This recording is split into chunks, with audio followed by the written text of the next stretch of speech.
Merci de nous rejoindre pour cette dernière partie de l'Africa Newsroom. Amidine Khan, docteur en économie et en intelligence économique. Jean-Claude Moulinda-Abi, journaliste et l'éditorialiste Alfred Chango sont toujours avec nous. Place à notre Zoom culture et société consacré aujourd'hui à la journée mondiale de lutte contre le sida.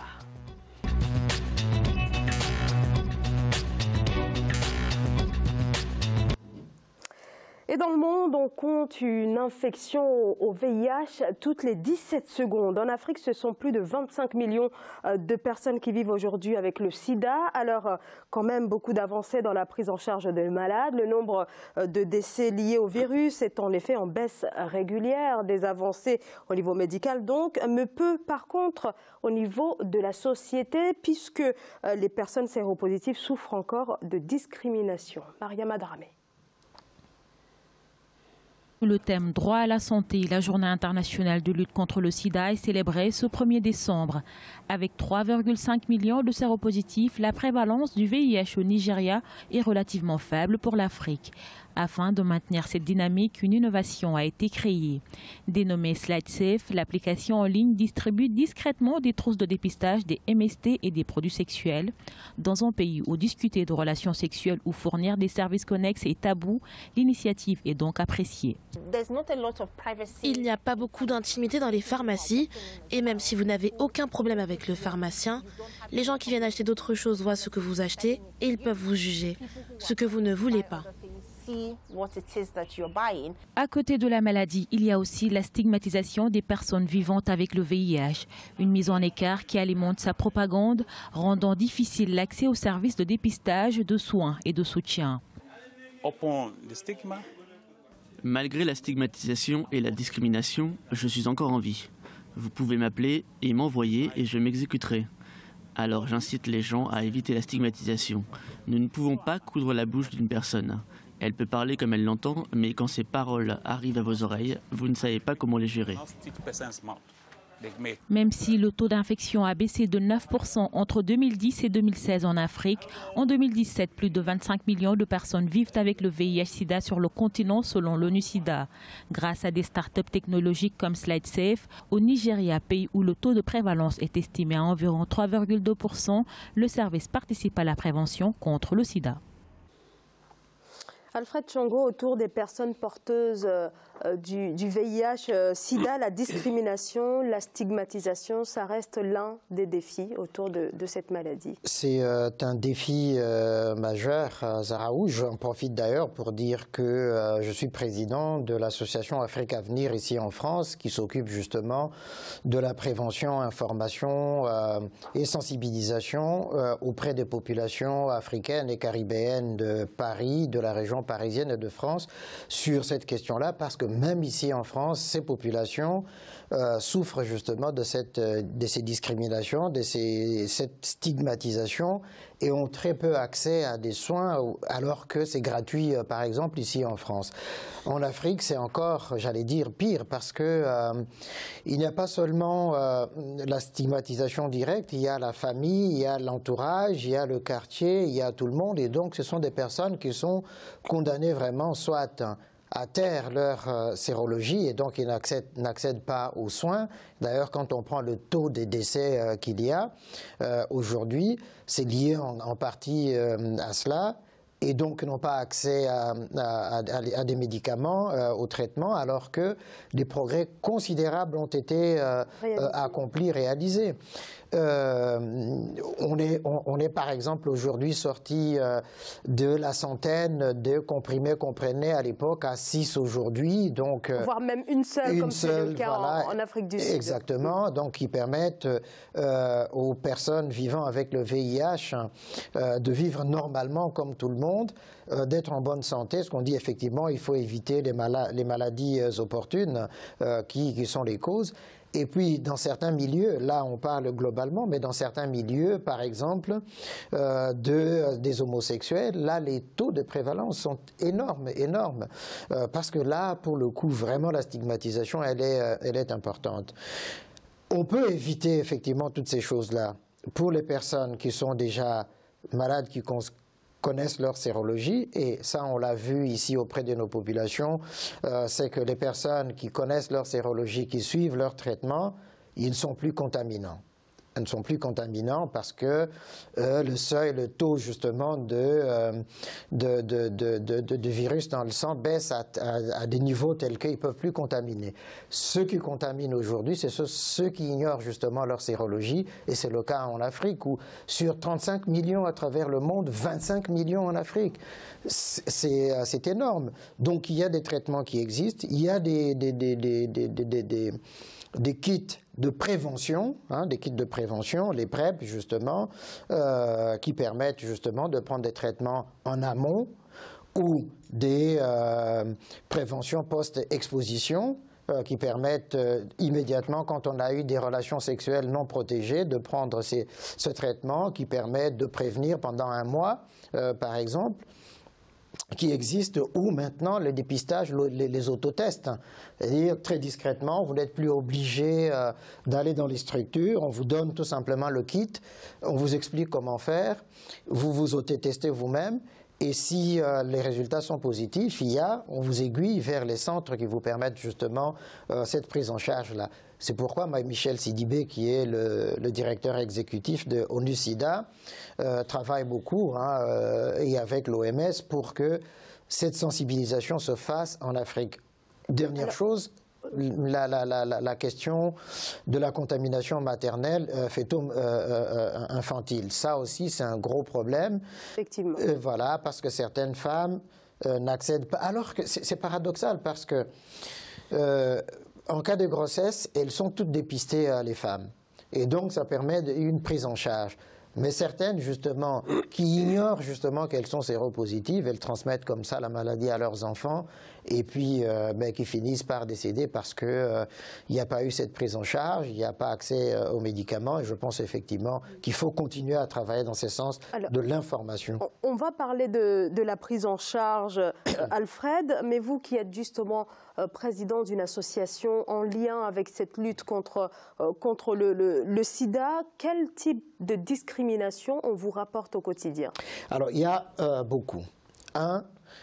Dès que dans la famille, on découvre qu'un membre de la famille, garçon ou fille, homme ou femme, est malade du VIH-Sida, c'est l'exclusion de la famille. C'est une mise à l'écart. Mise à l'écart, on le fréquente plus, et donc il se retrouve dans la précarité. On a fait un rapport, on dit les vulnérabilités de ces personnes viennent de cette stigmatisation, exclusion. Et en même temps, dès qu'ils sont exclus comme ça, s'ajoute la précarité sociale, financière, parce qu'ils ne savent pas souvent où aller. Il n'y a plus de logement, par exemple. Même au niveau du travail, si on apprend que, alors que la loi l'interdit, en tout cas ici en France, donc ils sont obligés de taire cette situation. L'autre fait marquant, c'est les homosexuels africains, caribéens, ici à Paris. Beaucoup ne disent même pas à leur famille, d'abord, qu'ils sont homosexuels, deux, qu'ils sont malades. Et en même temps, ils échappent justement au circuit, il faut aller les chercher. Il y a cette méfiance, disant, mais bon, ils viennent vers moi, pourquoi? Est-ce qu'ils ne vont pas me dénoncer, des choses comme ça? Il faut les mettre en confiance pour les remettre justement dans les circuits de santé. C'est souvent ces genres de cas d'exclusion qui sont mis en avant. Alors au niveau quand même des avancées à Médine Khan, en Afrique subsaharienne, les nouvelles infections du VIH ont diminué de 48% depuis l'année 2000. Le travail au niveau de la prévention et du dépistage, ça a été quelque chose de décisif donc, ces 20 dernières années. Oui, et puis la sensibilisation, bon, je crois que il y a l'Ouganda qui avait fait un bond en avant, mais qui est en train de régresser à l'heure actuelle. Parce que la sensibilisation a diminué. Ils ont relâché. Absolument, ils ont relâché alors qu'ils avaient fait un bond très important et puis qui a été reconnu au niveau mondial. Il y a l'Afrique du Sud, et puis l'Afrique du Sud, c'est presque 10% de la population qui est infectée. Alors que c'est un pays quand même qui est très avancé et puis qui a une pharmacie très développée. Malheureusement, bon, là-bas aussi, il y a la stigmatisation et puis généralement beaucoup de personnes cachent leur séropositivité. Alors quand même, l'Afrique du Sud, le nombre de décès a été divisé par 2 quand même depuis... Voilà, a été divisé, maintenant. mais quand même, il y a 10% presque de la population sud-africaine qui est séropositive. Voilà. Et ça, c'est quand même presque inadmissible pour l'Afrique du Sud, quoi. Donc, bon, il y a le Nigeria qui joue un rôle important, très important. Et puis, je crois que les Africains commencent quand même à s'éveiller un peu. La stigmatisation existe parce qu'on peut même être marginalisé au sein de sa propre population. De sa propre famille. Oui, exactement. Généralement, quand on le sait, vous êtes marginalisé, on ne vous donne plus ce qu'il faut, donc vous rentrez dans une précarité telle qu'après vous êtes d'ailleurs, vous commettez d'ailleurs l'irréparable, hein, parce que vous allez vous essayer d'infecter d'autres personnes à leur insu. Et puis ça, je crois que c'est des choses quand même qui sont regrettables. Il faudra que les Africains continuent à sensibiliser et puis à se mobiliser pour essayer d'être au niveau mondial, quoi. J'ajouterais juste une petite chose, c'est que même au niveau de la connaissance des modes de transmission, il y a encore beaucoup de fantasmes, malgré l'information. Il y a une pédagogie à faire là-dessus. Exactement, il y a vraiment une pédagogie à continuer à faire parce que les gens croient que quelqu'un qui est séropositif, vous lui serrez la main, vous attrapez la maladie. Vous l'embrassez, vous attrapez la maladie. On dit mais ça ne se transmet pas comme ça. Donc, il y a encore ces préjugés qui existent et qui font que, ben oui, l'exclusion, la stigmatisation et finalement le renfermement de ces personnes autour d'elles-mêmes. Et puis après, mais c'est le dépérissement finalement pour beaucoup d'entre elles. Jean-Claude Moulindabi, je ne vous ai pas beaucoup entendu sur cette question. Beaucoup d'avancées, on l'a dit, Alfred Tchango l'a précisé avec Hamidine Kane, mais le virus est encore loin d'être éradiqué, on l'a bien précisé sur ce plateau. Encore en 2016, le sida a tué 1 million de personnes à travers le monde. Donc là, il faut une nouvelle fois insister sur la prévention et le dépistage. Tout à fait, parce qu'il y a un paradoxe dans... J'allais dire ce fléau, on peut cette pandémie. Cette pandémie.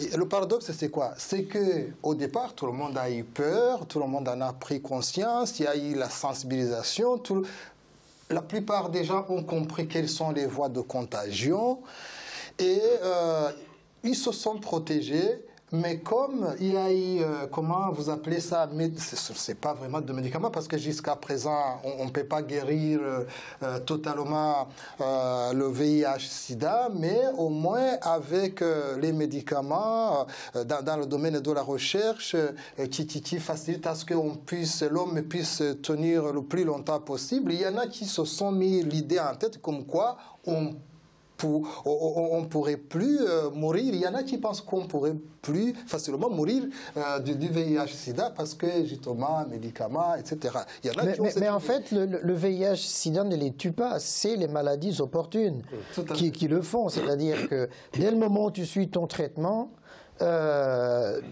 tu es à 50%, à 100% protégé. C'est-à-dire que tu ne contamines plus parce que la charge virale a baissé considérablement. Mais on insiste encore sur la protection. Il faut à tout prix. Le relâchement que tu dénonces là, effectivement, parce que on s'est dit, effectivement, ben oui, il y a ces rétrovirus qui sont là, qui stabilisent, donc on relâche les efforts. Il y en a qui ont relâché pour cette raison, et il y en a d'autres justement qui prennent le risque alors qu'ils ont conscience justement que ce VIH-Sida tue comme il a toujours tué. Et concernant la stigmatisation, c'est que ce n'est pas seulement en Afrique qu'on remarque ce problème, vous l'avez bien souligné, Alfred, c'est que même il y a une étude récente en France qui a démontré que cela existe dans un pays développé où même certains parents disaient avoir peur d'apprendre que un maître ou une maîtresse était devant leur enfant en train de donner cours en classe. Ce qui est vraiment étonnant parce qu'on se dit, voilà, tout le monde sait quelles sont les voies de contagion. Donc, mais on ne peut pas s'en étonner, mais en même temps, il faut qu'on revienne aussi sur les valeurs humaines, parce qu'on a toujours vu aussi la marginalisation envers les handicapés. C'est un problème qui existe et c'est vraiment presque la même chose. Tout à fait, tout à fait. Il y a toujours cette sensibilisation, cette moralisation de la société pour comprendre que ceux qui sont atteints par cette maladie, ce sont des humains comme nous, n'importe qui peut attraper cette maladie, mais que le plus important est de savoir comment lutter contre. Merci beaucoup Jean-Claude Moulianda-Bi. Je rappelle donc que vous êtes journaliste. Merci d'avoir accepté notre invitation ce soir. C'est moi qui vous remercie. Un grand merci à vous également, Amédine Khan. Je rappelle que vous êtes docteur en économie. Merci d'avoir accepté également notre invitation. Alfred, merci pour toutes vos précisions. Ravissement d'avoir été avec vous autour de ce plateau pour boucler le week-end. Et puis à mes très chères téléspectatrices, merci de leur accueil bienveillant. C'est la fin de cette émission. Merci de nous avoir suivis. À très bientôt dans l'Africa Newsroom.